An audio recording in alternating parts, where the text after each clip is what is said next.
Every time buy diapers, buy baby milk and money for antenatal. I am tired. I am also somebody's. From the very beginning, the story of this couple was the kind that made even people who had given up on love to consider it again. Their meeting was ordinary, but the connection was extraordinary. They met in a bank queue. Selma was there to complain about a failed transaction.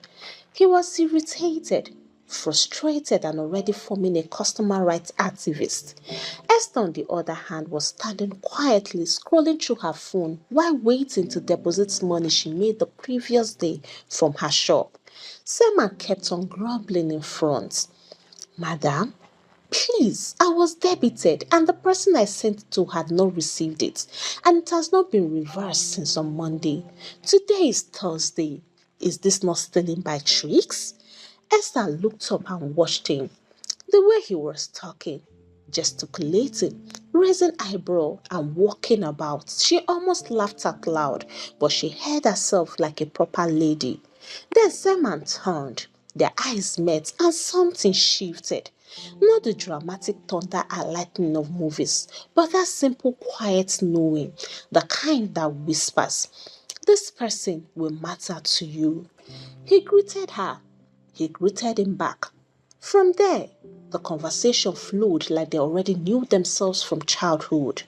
By the time the customer care finally called Simon, he had forgotten he was angry. He resolved his issue and left the bank that day holding two things: his refunded money and Esther's number. That number became the beginning of a sweet trouble. From that day, they became inseparable.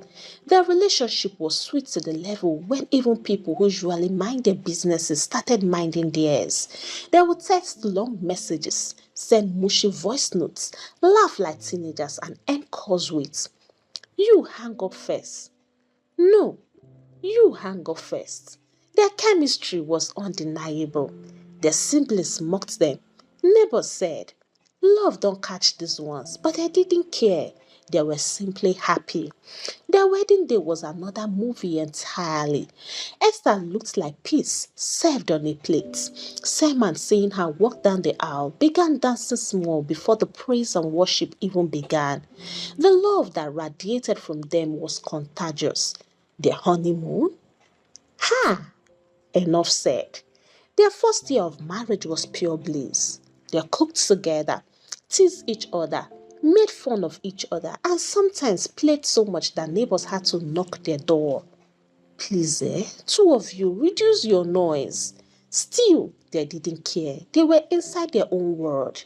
Then, life decided to show them that marriage is not only about cuddles, kisses, and cute matching pajamas. 6 months into the marriage, Esther missed her period. Baby number one. They were excited, scared, happy, confused, and everything at once, but they embraced it. They are prepared with joy. Simon held Esther's hand through clinic visits, and after 9 months, they welcomed a beautiful baby girl who came out with a cry louder than any alarm clock in the world. Even with the sleepless nights, they still managed to laugh at themselves. But before the girl even reached 1 year old, Esther became pregnant again. Baby number two. This time, the excitement was mixed with tension. They were still recovering from the first one when the second one announced arrival. Bills increased, responsibilities doubled, and pressure began to mount. Still, they survived it with jokes, arguments, apologies, and more jokes. But then, life did what life knows how to do best: overdo. Barely 1 year after baby number two, Esther became pregnant again. That was the turning point. When Esther saw the pregnancy test result, she cried uncontrollably. She was overwhelmed. She was so angry at Selman because she remembered she told him, "Oga, please, I am in my fertile season and you have not been playing your role so well as a father financially." He told her not to worry, that he will be careful. Finally, all she was afraid of happened. She was tired, drained, and felt like she had lost herself. Selman tried to be strong on the outside, but inside, He too was scared. He was a man who was struggling to hold the whole world together with tired hands. Rent, school fees, baby food, diapers, and everything was choking him. Slowly, he withdrew. He stopped talking the way he used to. He started hiding tiny things, including money. He guarded his phone like a national treasure. Esther, naturally soft hearted, began to harden. She answered sharply, got irritated easily, and sometimes even shouted. The love that once made people jealous slowly began to develop cracks. Tiny cracks, but dangerous ones. They stopped communicating deeply. They started assuming. They began keeping records of who hurt who, and that made pride sleeping quietly like a thief in the night. Arguments became frequent. Laughter became rare, and their home, once bubbling with jokes and romance, became a battlefield of silence. Yet, deep inside, the love did not die. It was simply buried under responsibilities, pain, frustration, unspoken apologies, and silent resentment. The couple that used to be the definition of God when became strangers living under the same roof. By the time baby number three arrived, Selman and Esther's house officially turned into a mini daycare center. If you walk into the living room on any random day, then you are simply on your own because you will meet toys on the floor, feeding bottles on the chair, a nagging woman, and one baby crawling somewhere, busy scattering the mall. As the months passed, responsibilities multiplied like church members during December revival. Diapers finished too quickly. Baby food became expensive. Clothes became tight, and school fees started knocking on the door. Selman tried to provide, but the pressure was heavier than him. He started buying cheaper things, stopped hanging out with friends, reduced small pleasures, and gradually he became a shadow of his old self. He would return home tired, eat quietly, sleep quietly, and wake up quietly. Esther noticed the change, but she was too exhausted emotionally and physically to handle it. She was breastfeeding one child, carrying another, and was still showing up at her shop. Her body was simply working overtime. One evening, Selma returned late from work. His phone battery had died, so he couldn't call. Meanwhile, Esther had been trying to reach him for hours. When he finally walked in tired and stressed, she exploded. Selma, where have you been? Are you cheating on me? He raised his hands defensively. Cheating? Esther, I was at work. By this time, she yelled. Look at the time well, he said quietly. It's not even 9 p.m. It's late enough, she snapped. Selma stared at her. She started crying. She didn't even know why she was crying, and Selma didn't know why she was crying as well. Truth is, she wasn't crying because he came late. She was crying because she felt alone. She was crying because she felt abandoned emotionally. She was crying because motherhood was drowning her. And she was also crying because she was scared she had lost herself. But instead of saying that, she shouted at him again. Selman too was dealing with his own. He didn't want Esther to feel overwhelmed, so he stopped sharing things with her. But that silence created a deeper crack between them. Soon, they were no longer husband and wife engaging in love. They became two exhausted teammates, blaming each other for the things life threw at them. If Selman talked, Esther snapped. If Esther talked, Selman became defensive. If Selman kept quiet, Esther complained. If Esther kept quiet, Selman became suspicious, and it became a circle, a loop, and a storm they didn't know how to escape from. Their one sweet home turned into a house of misunderstandings, hurt feelings, unspoken expectations, emotional distance, and buried resentments. One day, Esther asked, Selman, do you love me? Selman said, Of course I do, but his tone was dry, although not intentional. He was simply tired from work. Esther felt hurt and she didn't say anything. Another day, Selman came home exhausted. He dropped his bag on the chair and went straight to the bathroom without greeting anyone. Esther was already breastfeeding baby David while her first daughter cried for attention. She said softly, "Welcome." Selman didn't hear because he was too drained and too deep in his own worries. Esther felt ignored. That was another crack. These little cracks created spaces where assumptions began to grow. Assumption number one: he doesn't find me attractive anymore. Esther believed this deeply. After 3 pregnancies in 3 years, her body changed. Her tummy wasn't as flat. Her waist wasn't as curved. She didn't even have time to fix her hair properly. And Selman, who used to hype her beauty every day, no longer did. Not because he didn't find her attractive, but because his mind was full with bills, work pressure, family expectations, provision, and fear of failing. But Esther interpreted his silence as rejection. Assumption number two: she doesn't respect me anymore. Selman carried this one silently. Before the babies came, Esther treated him like a king. She listened, she encouraged, and she praised him. But now she was always overwhelmed. She answered sharply. She forgot to appreciate little things and she argued over almost everything. Selman felt invisible. He felt like the more he tried, the more she complained. He took it as disrespect, even though Esther didn't mean it that way. Assumption number three: she nags too much. Selma felt this strongly. Any small thing, Esther complained. The children, the school fees, the house chores, the electricity bill, the way he left the towel on the chair, just everything. But Esther wasn't nagging. She was simply drowning. She was overwhelmed and tired. Her emotions were pulling her like 4 children at once, and she expected Selman to help out and not to add more to what she was already going through. But Selman didn't understand that. Soon, they started quarreling, and at that initial stage, it would last for just 3 days. Esther expected Selman to understand her pain without her explaining. Selman, on his part, expected Esther to understand his pressure without him speaking up. They were both hurting. They both wanted affection.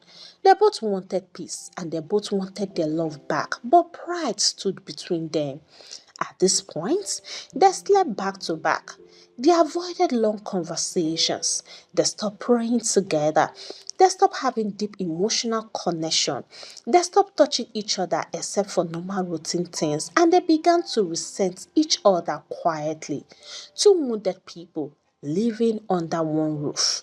By the time Selman and Esther reached the point of seeking a counselor, their marriage had already entered antagonizing ministry fully. They were no longer husband and wife. They were two tired human beings living together because life tied their destinies. Their quarrels had moved from 3 days to long silences. Their home was quiet but not peaceful. Their families noticed. Neighbors whispered. Even their children sensed tension. One evening, after a particularly heated argument about something as small as toothpaste, Esther finally burst into tears and said, "Selman, this marriage is not working again." Selman looked at her, equally exhausted, and then he said, "Yes, it is not at all. Maybe we should talk to someone." Esther blinked. "You mean a counselor?" "Yes," he replied. Surprisingly, she agreed immediately, not because she believed in counseling, but because she was tired. Tired of assumptions, tired of tension, and tired of feeling alone. They booked an appointment with a popular marriage counselor in their area, a well-spoken and intelligent man named Mr. Deboye. His office was well arranged. There were couple quotes on the wall. Marriage is not 50-50, it is 100-100. Communication is marriage oxygen, and and small cracks destroy big homes. When Selman and Esther entered, they sat far apart on the couch like two strangers sharing a bus seat. Mr. Deboye smiled warmly. Welcome. Please relax. This room is for healing and not for fighting. They both managed weak smiles. He poured water into two glasses and pushed them toward the couple. So, he said gently, what brings you here? Selma looked at Esther. Esther looked at her bag, and the bag looked back at the both of them. Mr. Deboye chuckled. Okay, let's do it this way. Selma, in one sentence, what do you think is wrong in your marriage? Selman cleared his throat. Well, sir, I think it's a spiritual attack. Oh, honestly. Esther's head snapped toward him like a spring. Spiritual what? Selman raised his hands. Yes, now, because the way things changed suddenly. Suddenly? Esther cut in. Selman, since when did you start lying to yourself? Mr. Deboye raised one hand. Please, one at a time. Selman continued. Selman continued confidently. I believe village people were involved because I love this woman. I really do. But something changed somewhere. The pressure is not ordinary. Mr. Deboye looked at him calmly and said, can I color you surprise? It is not spiritual and it is not village people. It is the both of you.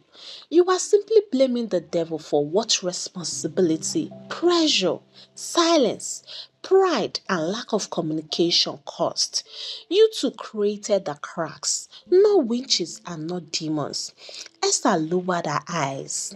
Now, the counselor said, clasping his hands, tell me, in your marriage, when did you two stop being friends? That question struck like lightning. Esther swallowed hard. She remembered their laughter, their late night gists, their silly jokes, and their early love. Selma remembered as well the connection, the gentleness, and the peace, but both of them had no answer. Mr. Deboye continued. You see, marriage does not scatter overnight, it dies slowly. One small quarrel at a time, one unspoken hurt at a time, one prideful silence at a time, one lie at a time, and one assumption at a time. Now, before I help you face this, the counselor said, tell me the truth. Do you want this marriage? Esther whispered, I don't know. Simon said, I want peace. Wanting peace is not the same as wanting marriage, the counselor replied. Simon went quiet. Okay, Mr. Deboye said gently. Here is the truth. If you both go home today, sit down, talk honestly, apologize sincerely, and decide to be vulnerable again, you will be fine. But the problem is that many couples prefer to fight than to confess. They prefer to hold pride than to say sorry, and they prefer to blame demons than to take responsibility. Esther bit her lip. She knew the counselor was right. Selma stared at the carpet. He knew it too. The counselor leaned back. If the two of you can do this work, I promise you your marriage will heal. If not, you will lose something many people envy. I can't force you. The work is yours because marriage is real work. When the session ended, the counselor gave them homework. Talk. Listen, apologize, be open, be vulnerable, and stop assumptions. Did they follow it? No. They argued in the car. They fought over who spoke more during the section. They fought over why Esther interrupted him. By the next week, they were even worse. They stopped greeting properly. Selma slept facing the wall. Esther slept facing the other side. Finally, after another explosive quarrel that the neighbors had to intervene, Selma said the words nobody expected. Maybe we should file for divorce. Esther didn't argue. She whispered, yes. It is time. And just like that, the love that once made people jealous, the love that grew from a bank queue, and the love that survived 3 babies in 3 years was now walking towards a courtroom. The day Salman and Esther walked into that courtroom for the divorce hearing, even the walls of the court knew they didn't belong there. They didn't look like a couple that needed separation. They looked like two tired best friends acting out of pain, not hatred. But pain can make people do unthinkable things, right? Their lawyer, Barrister Kelechi, was ready like someone who had done dry run practice in the mirror before leaving home. He held his file tight, walking majestically like a warrior going for battle. Esther's lawyer, Barrister Rakia, was equally prepared, adjusting her glasses every 2 minutes as if the frame contained extra intelligence. The courtroom was soon full. Seman and Esther sat apart, not fully far, but just far enough to show that their hearts were no longer in the same place. Selma kept on glancing at the floor while Esther kept rubbing her palms like she was trying to warm courage into her fingers. For the first time since they decided to divorce, both of them felt fear. What are we doing? How did we even get here? And how did love turn into distance so fast? But it was too late to think deeply. Soon, the judge walked in. Judge Alade was a respected man in his late 50s. He didn't like seeing young couples in his courtroom for divorce. He believed most marriages were destroyed by small issues that pride refused to solve. He adjusted his glasses and looked at the case file. Simon and Esther petition for dissolution of marriage. He raised his head and stared at the couple over his glasses. You both have children, right? He asked. Simon nodded and Esther nodded as well. Yes, Your Honor. Judge Alade continued flipping the file, then placed it down gently. Before we go further, I want to hear from the parties, not from the lawyers. Simon swallowed. Esther's heart beat faster. Simon, the judge said, why do you want this divorce? Simon opened his mouth, but no words came. He didn't want divorce. He just didn't know how to face the pain. I just want peace, my lord, he finally answered. Is peace the same as divorce? The judge asked. Simon looked away. Then the judge turned to Esther. Madam, why do you want this marriage dissolved? She blinked back tears. I don't think he loves me anymore. Simon turned sharply towards her. That's not true. I do love you. It doesn't feel like Esther fired back. The courtroom murmured. Like, are these people even ready? Judge Alade lowered his voice and then he spoke gently. You two were hurting. Yes, but your words show that love still exists here. Love is not the problem, something else is. Then the judge closed the file completely and leaned back. Then he said, before I do anything, hear this clearly. Marriage does not break because people stop loving each other. It breaks because people stop being honest. They stop communicating. They stopped apologizing and they started allowing small cracks to grow unchecked. Even people who heard God clearly about their spouses had separated because they allowed pride to rule instead of humility. I have seen marriages crash because someone else felt cheated, lied to, ignored, or disrespected. These small things become poisonous if left unattended to. You don't sweep dust under the bed and expect to sleep peacefully. The courtroom was silent. Everyone listened. Now, the judge said, here is my command. Both parties are to go home and explore settlements. This matter is adjourned for several months. Try reconciliation. If you come back and still want divorce, then we will proceed. Barrister Kelechi quickly stood up. But my lord, there, the judge raised one hand. No arguments. Young marriages deserve a chance. Go and talk. Go and communicate and go and remember why you married each other. He banged the gravel gently. Case adjourned. Selman and Esther stepped outside. For a moment, they stood beside each other awkwardly. Selman cleared his throat. So, are you okay? Esther didn't answer immediately. She just nodded weakly. The lawyer stepped aside to discuss paperwork, leaving the two alone. They stood like two people who used to be lovers, used to be friends, and used to be each other's safe place. But now they were strangers tiptoeing around each other's wounds. Esther, Selman began slowly. I am sorry for everything I've put you through. She pressed her lips together, holding back tears. I am sorry too, she whispered. They walked to the car in silence. Selman opened the door for her.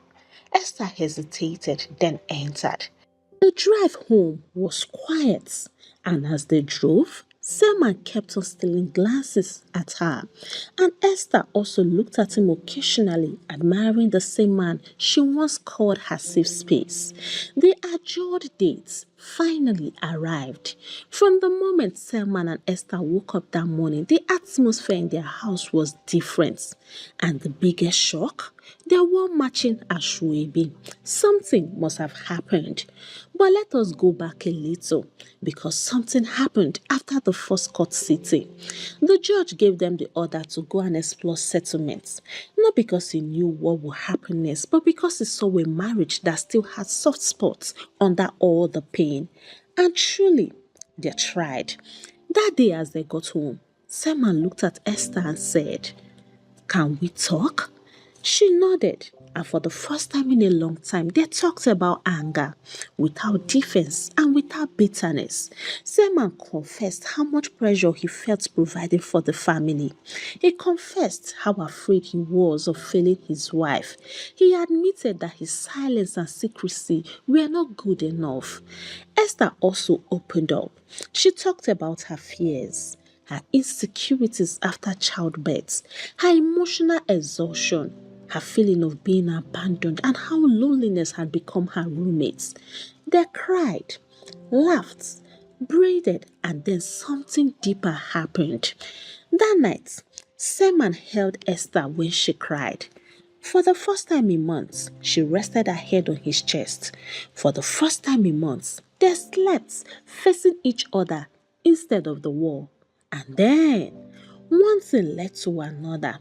Two people who were about to divorce somehow found themselves settling their differences on the bed, tenderly. And the process, a goal was scored, a very active, sharp, and determined goal. So on the adjourned day, Selman and Esther entered the courtroom holding hands loosely, another thing that shocked their lawyers. Barrister Kelechi almost choked on his saliva. Barrister Rakida cleaned her glasses aggressively. People who sat in the courtroom started whispering, Are this not the couple that wanted to scatter? Why are they holding hands? They are even wearing matching clothes. Oh. Mbanu, they are not even ready. But the biggest shock wasn't the clothes, it was the baby bump. When the judge looked up and saw them, he removed his glasses slowly like a Nollywood actor. Is this Selman and Esther? The entire courtroom burst into laughter. Selman scratched his head shyly. Esther hid her face. Judge Alade looked at them from head to toe. Matching clothes, glowing face, and one full pregnancy. He shook his head. Are you people here for divorce or antenatal? People laughed louder. Then he asked the question on everyone's mind. How? Selman proudly stepped forward, rubbing the back of his head like a teenager caught doing something naughty. My lord, he said, I became sincere with myself. I realized I failed. I apologized sincerely.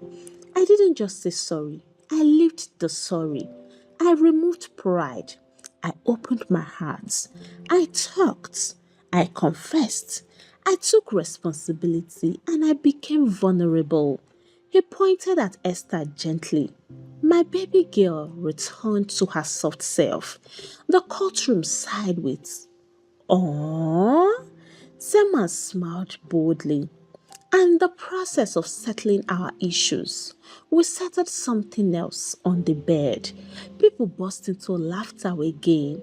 Simon concluded confidently, "My lord, I scored a goal, and as you can see, the results are already showing." Esther covered her face shyly. The entire court was vibrating with laughter. Even the judge laughed as well. When the laughter died down, he adjusted his robe and gave them the kind of counsel that becomes a lifetime lesson. "Salman and Esther," he called out, "love is not always enough. You see, people think marriages end because love disappears. No, love rarely disappears. What disappears is patience, tenderness, communication, and humility. When a spouse feels betrayed, ignored, disrespected, or lied to, the heart begins to close. Every small hurt that is ignored becomes a war. And one day, the couple will wake up and find out that the person they once adored now feels like a stranger. Love does not die naturally. People kill it with silence, insults, pride, and selfishness. The courtroom hummed in agreement. Judge Alade picked up a pen and pointed at it. "If you drop this pen and it cracks, you can fix it easily.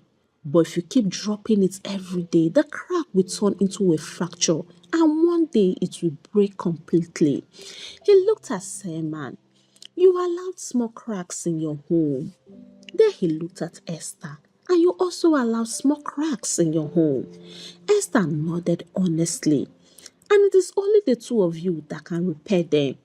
There is no pressure like the pressure of young marriages with young children. 3 babies in 3 years?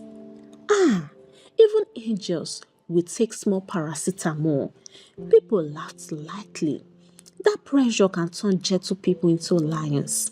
It can turn patient people into volcanoes. It can even make a loving man withdraw, and it can make a caring woman explode. Esther felt that line deeply. So did Seaman.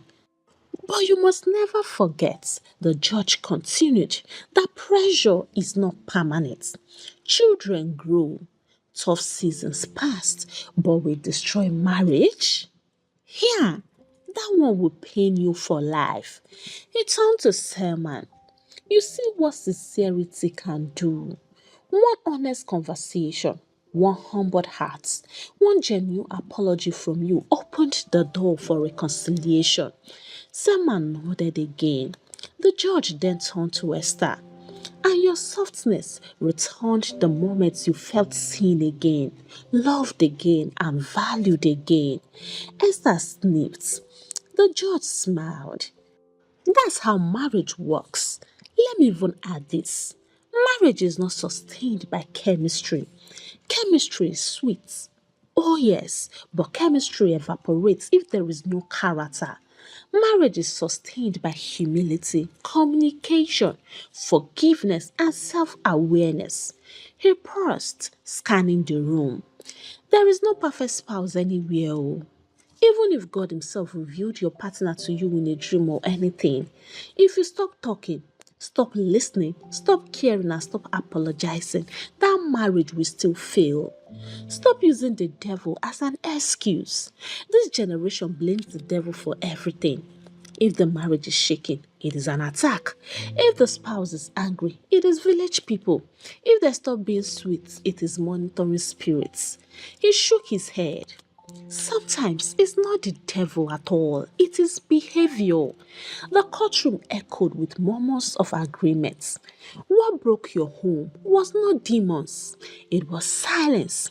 It was stress, it was unspoken fears, it was unsaid apologies, and it was pride and emotional distance. He pointed gently at the couple. "But what restored your home was very simple. Truth, sincerity, humility, and bedroom settlements." People burst into laughter again. Selman smiled shyly and Esther hid her face. The judge folded his hands and spoke with fatherly warmth.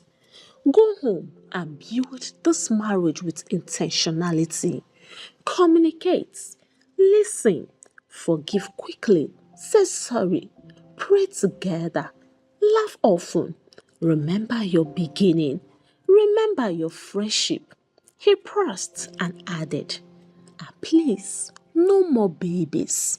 You have tried. After this, go and do family planning. He picked up his gavel and said, this marriage is not dissolved, it is restored. Case struck out. Selman and Esther stood up. He placed his arm around her shoulder. She leaned into him gently and they thanked the judge genuinely. They walked out of the courtroom refreshed. They came seeking divorce and left carrying forgiveness, healing, reconciliation, and a baby. Hey, African Tales by Karma Tribe, how are you all doing? For me, I am doing just fine. I hope you learned one or two things from the story as much as I did. Please permit me to say this before I leave. Sometimes, the real problem in a marriage is not the devil. It's not even village people, neither is it destiny. It is you and your behavior. Many marriages scatter because one person will offend their spouse and instead of apologizing, they will switch the story and start acting like the victim. You will hurt your partner, then fold your arms and wait for them to beg you. You will say something painful, then pretend as if you don't know what you said. You will lie, then get angry when your partner reacts. You will break trust, then play innocent. You will act cold, distant, or secretive, then expect your spouse to understand. Dear Karma tribe, you cannot hurt someone and still expect them to treat you like they are the one who did wrong. Marriage is not a talent show where you compete for who is right. Marriage is for two people who had chosen humility, who had chosen truth over pride and healing over being right. Please stop all these acts of offending your spouse deliberately, acting the victim, withdrawing affection, waiting for apology, pretending you don't see their pain, and using silence as punishment. These things destroy homes more than cheating doors. Love cannot survive inside pride. Peace cannot grow where pride is fertilized, and marriage cannot stand when two people behave like roommates instead of teammates. So let me ask you, which part of the story do you enjoy the most? And if you have any experience that is in line with the story to share with us, please feel free. And I will also want to know where you are watching the story from. Don't forget to give it a thumbs up, share to your loved ones, and if you have not subscribed to this channel, kindly punch on that subscribe button so that you can join the Karma tribe free of charge. And until I bring the next interesting story your way, it is a goodbye from here, and God bless you.